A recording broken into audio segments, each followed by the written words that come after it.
Hello, good morning সবাই। কেমন আছো সবাই? আশা করি খুব ভালো আছো। অনেকদিন পর একটা ছোট্ট ব্লগ নিয়ে এসেছি। এখন যাচ্ছি ছেলের স্কুলে। তো এখন যাচ্ছি ছেলের খাতা দেখতে, খাতা দেখাবে। তো চলো, ওখানে হয়তো ভিডিও করতে পারবো না, বাড়ি এসে সব বলবো।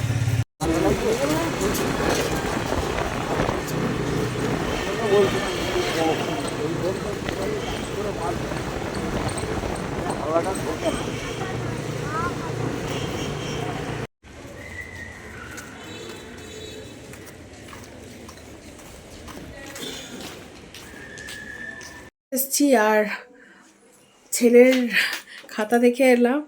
প্রত্যেকটাতে 1 নম্বর করে কাটা। ও ইংরাজিতে বলেছিল আমার কিছু নম্বর কাটা যাবে, তো দেখছি না, 1 নম্বরই কাটা রয়েছে। আর এখন একটু চাটা খেতে হবে, মাথাটাতে ধরে যাচ্ছে। তারপরে কথা বলছি, চলো।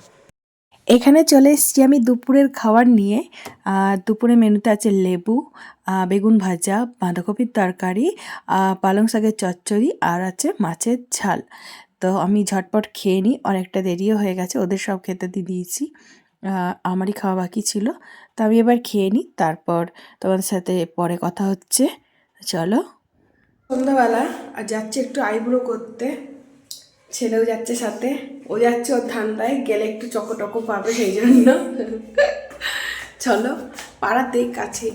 তো অনেক মানে ভুরুগুলো বেরিয়ে গেছে। আর শরীর অসুস্থ ছিল বলে এতটুকু যাইনি। তো ভাবলাম না যাই, কেমন একটা মুখটা যেন লাগছে। আর চলো যাই, বাইরে থেকে লাগিয়ে দেবো রে, থাক, যদি তোর বাবার দরকার পড়ে। চলো যাই। চলে এলাম। আর আমি ভেবেছিলাম ওখানে কি একটু ভিডিও করবো, ভুলে গেছি জানো, একদমই ভুলে গেছি। আর এই যে নিয়ে এলাম কিছু টুকটাক কিনে, ওকে এখন চকোস খাওয়াবো। আর পালিয়েছে ওপরে, 5 স্টার কিনেছে। চলো ওপরে যাই। এখনও কাশিটা কিছুতেই কমছে না জানো, খুব খুব কাশি হতেই আছে।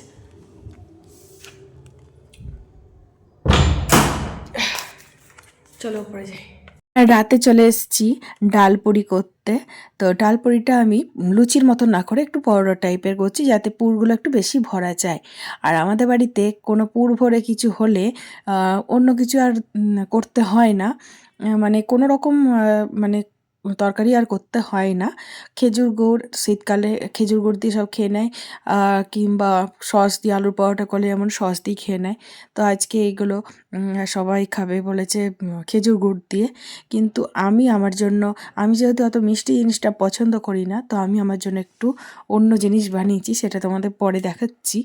তো আমি ডালপুরিটা, এইটা তো হয়ে গেল, অনেক কটা হয়েছে, ওইদিকে ওদের খেতেও দিয়ে দিয়েছি।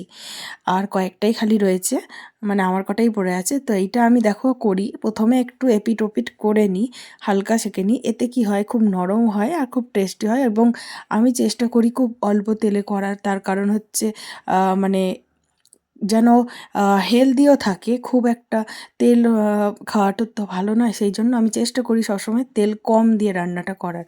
তো সেই কারণে আমি আগে এপিট ওপিট করে নিই, এতে করে তেলটা অনেকটা কম হয় আর এটা ভেতর থেকে খুব ভালো সেদ্ধটাও হয়। জাস্ট এপিট ওপিট করে একটু এইরকমই হালকা হালকা সেঁকা হবে, তারপরেই আমি তেলটা দিয়ে দেবো, তোমাদের দেখাচ্ছি। জাস্ট একটু হালকা, এই যে দেখছো এই পিঠটা হয়েছে, এরকমই ওই পিঠটাও হালকা হবে, তারপরে আমি তেল দিয়ে দেবো। এই যে এই গানটা দিয়ে দিলাম, এই দেখো খেতে কিন্তু হেভি টেস্ট হয় জানো তো। তোমরা একটু এরকমভাবে করে দেখবে, তেলও কম হয় লাগে, অথচ খেতেও কিন্তু খুব স্বাদ হয়। পরোটা টরোটা খুব বেশি তেল খেলে আমার ভালো লাগে না, তেল অয়েলি মানে বেশি তেল তেলে থাকলে আমার সেটা ভালো লাগে না। আর এই দেখো আমি করেছি ধনেপাতা চাটনি, এটা দিয়ে খেতে আমার খুবই ভালো লাগে, তাই অল্পই ধনেপাতা ছিল, সেটা আমি একটু পেটে রেখেছিলাম। আর দেখো কতটা ভালো মানে সফট হয়েছে, আর ভেতরে স্টাফিংটা দেখো একদম মোটা করে পুর দেওয়া আছে প্রত্যেকটাতেই। এই রকমভাবে করলে অনেকটা পুরো দেওয়া যায়, একটু বেরোয়ও না, কিছু না, কিন্তু খুব সুন্দর হয়। আমার তো এত ভালো, এখন ভয়েস দেওয়ার সময় আমার জিভে জল চলে আসছে জাস্ট। এরকম ধনেপাতা চাটনিটার মধ্যে কিছুই নাই, একটু লেবু আছে, নুন আছে, আর লঙ্কা বাটা একসাথে দিয়ে দিয়েছি। একটু যদি সর্ষের দুটো দানা ফেলে দাও বেটে, সেটাও ভালো হয়। খুবই টেস্টি হয়েছিল, তোমরা একবার করে খেও।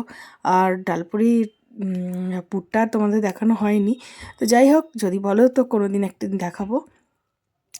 আমার এখন আজকেও যে ভয়েস দিচ্ছি এখনও খুব আমার জিভে জল চলে আসছে। ডালপুরি আমার বরাবরই ফেভারিট। তো চলো একটা লাইক করে দিও।